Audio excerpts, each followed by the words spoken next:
Welcome to Kenya Gunners TV. I'm Don from KGTV. And I am Ridge from KGTV. And today we're basically going to be talking about the Crystal Palace game that's going to be happening today.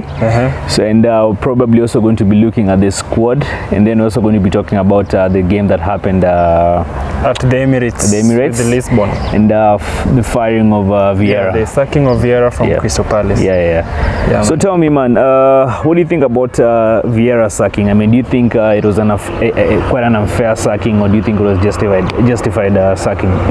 Well, you know, if you look at the current trends in football, it is very easy for coaches to get, for managers to get sacked.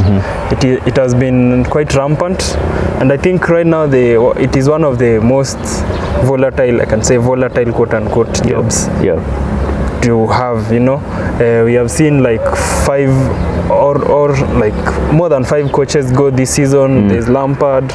Now we have Vieira, you know. Vieira being sacked, personally I think it is not fair, you know, considering that he had a great performance last season, but then coming to this season, he was not backed enough. He did not have major signings.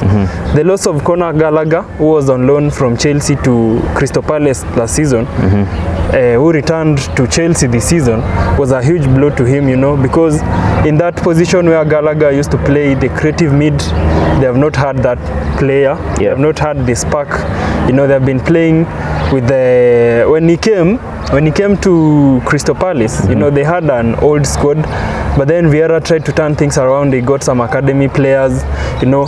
He got people like Olise, Zaha, the mature one in the squad to get the youngsters, you know. And he got someone like Lokonga. You know, for me, I don't think it was a fair sacking. Yeah, actually, the wonder where that position puts Lokonga in, because remember Lokonga is actually on loan from Arsenal. So, and you remember when he went to Crystal Palace, Vieira promised actually to give him a lot of game time. And I don't know position that puts Lokonga. But then the interesting thing is that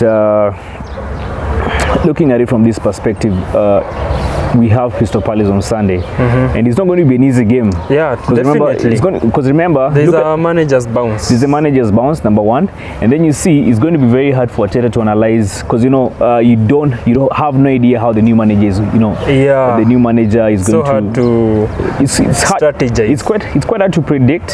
So it's one of those games that But we may have a fear of a manager's bounce. But then I think, having seen the one they selected to play the team, they chose the under-21 coach, who has been performing well with the under-21 team. But then I think it will be a bit disastrous for him, having now to manage this older squad, and then coming to Emirates for the game on Sunday, that is tomorrow. It won't be an easy job for us, but then it won't also be an easy job for them, because if you consider this under-21 coach, he has no first team experience, and that can be quite problematic. And it is quite unfortunate for Crystal Palace, because now we have like 11 games to go, and you have an inexperienced coach with the first team coming in, and then now with the sacking of Vieira, I think it will be a bit hard.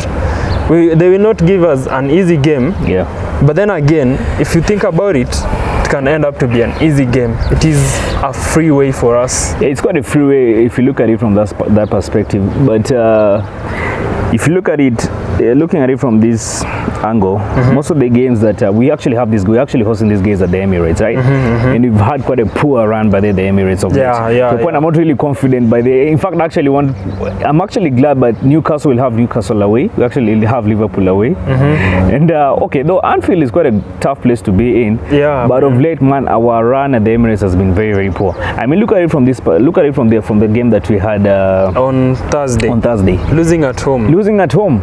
And then when you actually went to Sporting, when we went to, was it Portugal, right? Yeah, when we went to Portugal, we actually played well. Well, we didn't really play that well, but compared to the game that we played at the Emirates, it was so poor. I mean, that game, we gave away a lot of balls.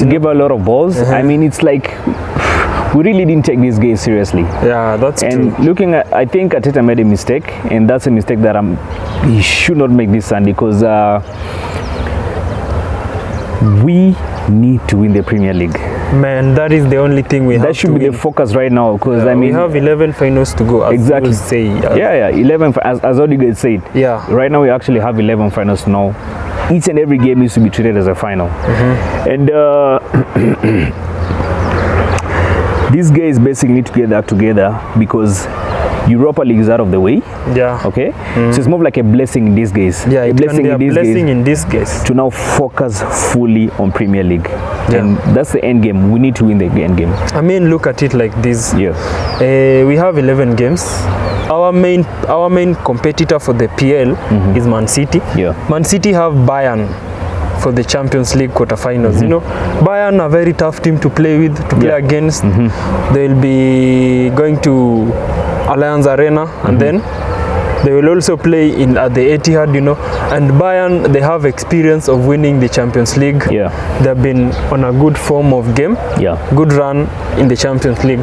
So that will be an advantage for us. They also have FA. Yeah, those are. They are playing FA tomorrow with Burnley. Yeah. You know, and if you look at it, I think Burnley is going to get eliminated from the FA unless Pep doesn't want to win the FA. Unless, but then if he wants to win the FA, he will be in the FA.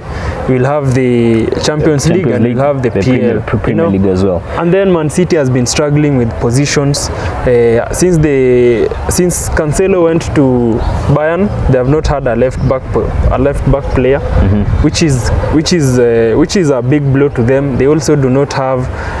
Kyle Walker was arrested for some story there, public indecency, you know. So they have problems. They also have squad problems. We also have squad problems. We also have squad problems. I don't know what do the updates say? I haven't really checked around, but is Saliba fit for Sunday? I'm not sure, but we hope he will be fit for tomorrow's game. We also hope that Tomiyasu is okay. You know, we need him to be there because he's a squad player. He can come in and improve the game for us. But then the other advantage we can count on is that this is our last game before we go for a 2-week international break. Yeah, man. So I think probably that's it for the 2 international week break. That's the time these guys need to, you know, prepare well. And like you said earlier on, treat each and every game as a final. Because where we are, man.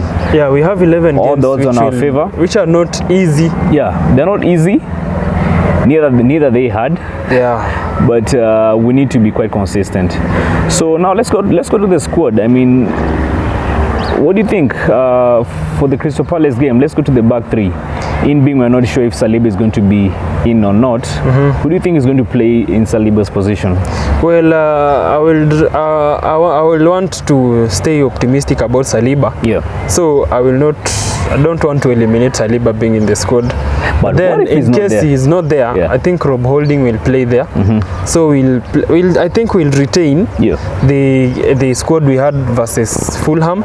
Ramsdale at the between the sticks, and then at right back we'll have Ben White. At centre back we'll have the back 2 will be Gabriel as always, and then Saliba. But then if Saliba is not there, I think Holding will do the job. But then I honestly think that Saliba will be there. And then at the left back, Zinchenko will play. And then now our CDM, I think we'll start with Partey. Besides him will be Xhaka and Odegaard. And then our front 3, I think we may start with Saka at the right. Then at the center, I think Jesus is going to make a comeback. And then on the left, we're going to play with Martinelli. Yeah, because I mean, those guys have always, Martinelli and Jesus have always had a very, very good combination. So I hope Arteta is going to play Jesus, because what he did with him in the Europa League. Even if you look at you know, there's a crazy stat. Jesus had the highest number of touches in the opposition's box. For the whole game, despite being substituted at the almost 60th minute he had the most touches of any player at the opposition box. So it's crucial for us. And then with Martinelli, you know, Martinelli, after not putting in a good penalty, I think he's hungry. He's hungry, and he has a point to prove. He has a point to prove, and actually, I think Arteta would actually play him, because you know that's a way of actually trying to boost his confidence again. Because you never know, man, losing a penalty by the way, you know. But I'm also glad that our fans have not been negative about Martinelli. Yeah. You know, because he's a young kid. He was given a big responsibility. Yeah. He took it with his chest, with his head. And you know, it happened. It happens, man. It happens in football. And then we also have a chance of competing for the league. So we cannot put fault on him. Yeah. We keep on supporting the guy, because I know eventually, when we carry the league, you know, he's also our top scorer. He's also our top scorer, yeah. He has been playing well, despite having a poor run of games in between February there and March. He has also been good. You know, he has scored. He has scored in five games. He has scored consistently. He had a brace last week. Yeah. So I think that is vital for him. Yeah. The support that we give him. You know, come to think of it, you talked about the fans. I mean, right now, unlike last season, whereby, you know, the fans were a bit divided and whatnot, but right now, I think we are quite united. And, you know, this is the time not to, you know, poke fingers, you know, do blame games and whatnot. This is the time actually we need to rally behind the team. We need to come together, and, you know, support the team. Yeah, so let's wait for Sunday. We'll see how Sunday goes. Yeah, man, on Sunday we'll be there. We'll be live streaming the game. Yeah. We just hope that you will catch the game with us. Yeah. At Emirates versus Crystal Palace. Let's go. Come on, you Gunners.